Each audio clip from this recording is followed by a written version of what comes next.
Erin Houchin is the Republican now representing Indiana's 9th Congressional District in the 118th Congress, and one of its nearly 80 new House members.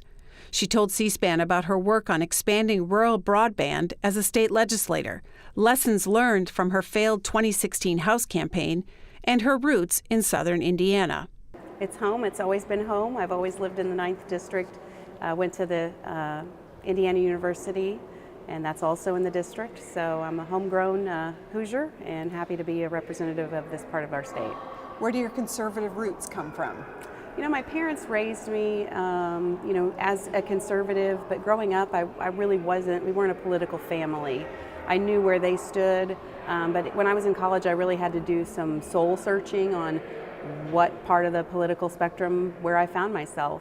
As a senior in college, I interned for the state legislature in the state senate, and I had to decide which side of the aisle I was going to try to serve.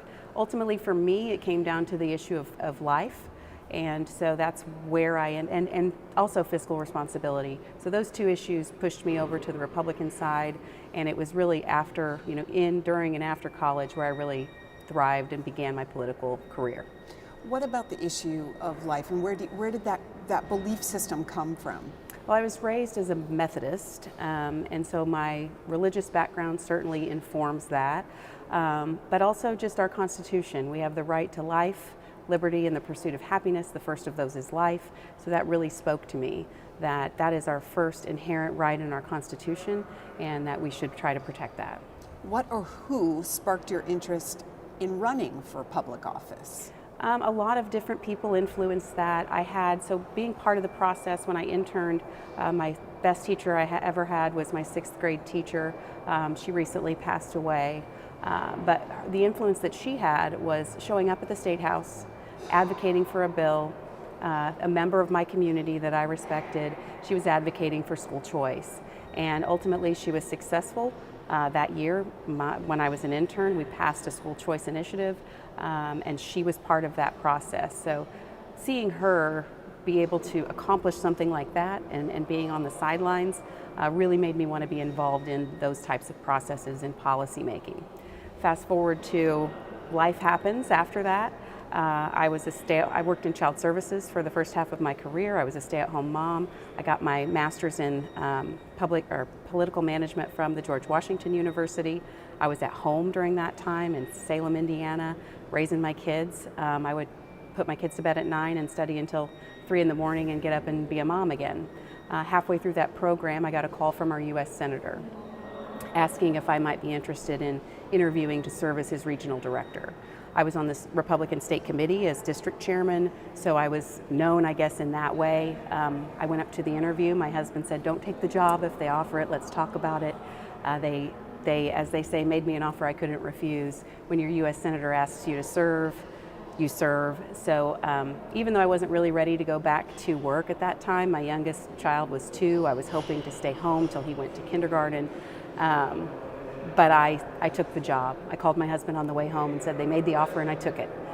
That is what sparked me on this journey to run for the state senate and now to be in Congress. Tell us about your time in local politics. What would you say you achieved?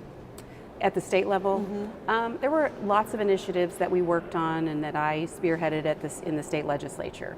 What I tried to do as a representative of my community was look for big gaping system gaps. Where are these system gaps and can I fill that and fix it with a conversation, a policy change, or a law change? With a law change kind of being the last resort. So a couple of things, broadband was a big issue, a lack of access to broadband in my state.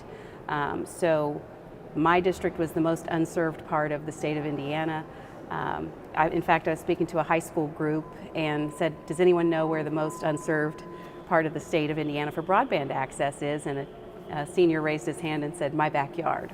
So yes, my district was really unserved. And I met with stakeholders and tried to sort of not go the route of passing a law, which ultimately nobody stepped up to the plate because in rural areas of our country, it's a return on investment that often spurs this investment, and it's not usually there. Kind of like the rural electric cooperatives when they brought electricity to these parts of our country. So I researched and found that there were 2 other states that had done broadband grant programs. I modeled my legislation after that, so Indiana became the 3rd state in the nation to have a broadband grant program. At the time, we only had $600,000 in the fund that I tapped. Broadband expansion was $50,000 a mile. So even though it wasn't going to go very far, my hope was that if any money came into the state or we found the resources, that we would spend it in the areas that needed it most first.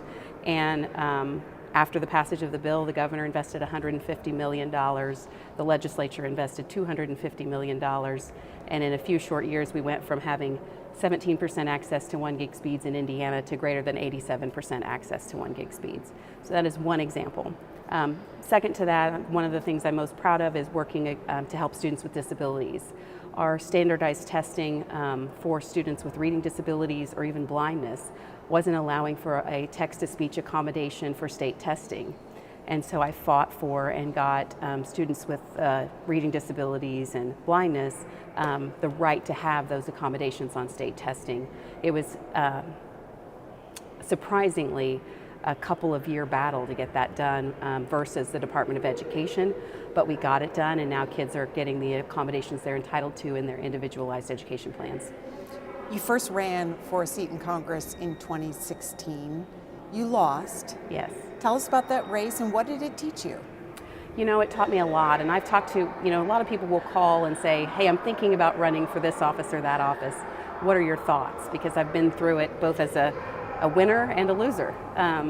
So I went into this process in 2016 knowing that it could be a long shot, but that I might learn something in the mix. And I think that's what I took from it the most is it made me a better parent, it made me a better business owner, it made me a better public servant. In all of the ways, it was an improvement over things, even in the loss. And I think the loss sometimes builds your character. My dad would have certainly said that will build your character. And it did.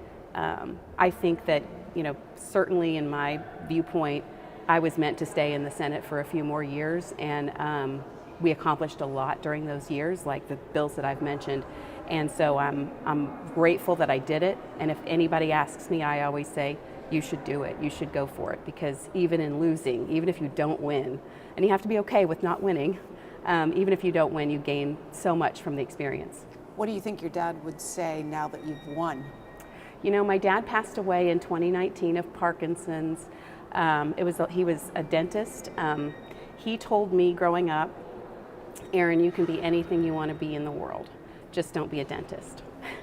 So, what I learned and gained from him is he didn't like the practice of dentistry, but he loved his patients and he cared about his community, and that's what came through most to me.